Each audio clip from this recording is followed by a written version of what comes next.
Предложениот дневен ред го ставам на гласање. Кој е за? Четворица. Четворица. Кој е против?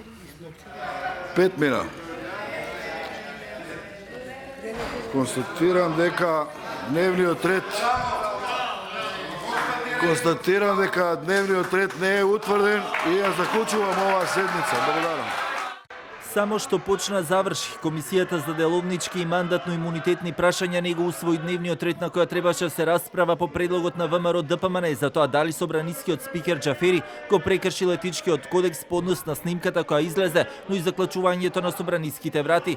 По неуспешниот обид на опозицијската ВМРО ДПМН да се расправа за оваа точка, излегоа со пресконференција и обвинување на адреса на парламентарното мнозинство, а велат после ова казната ќе стигнела на предвремени парламентарни избори.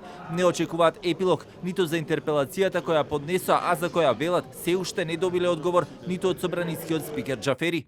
Вака функционира двоец од СДСМ и ДУИ.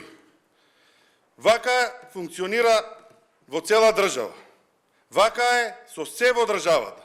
Секогаш, кога треба да понесат одговорност, бегаат од истата. Одговорност ќе има, ќе одговараат пред граѓаните на Република Македонија.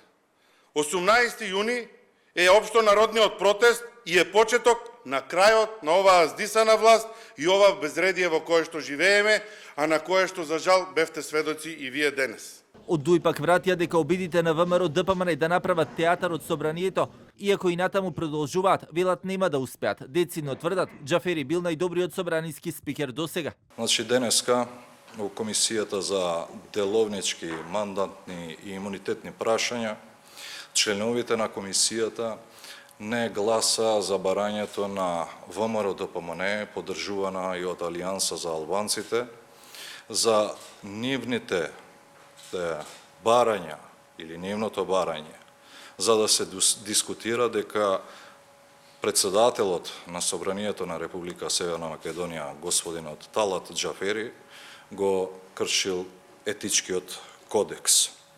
И за тоа има причина.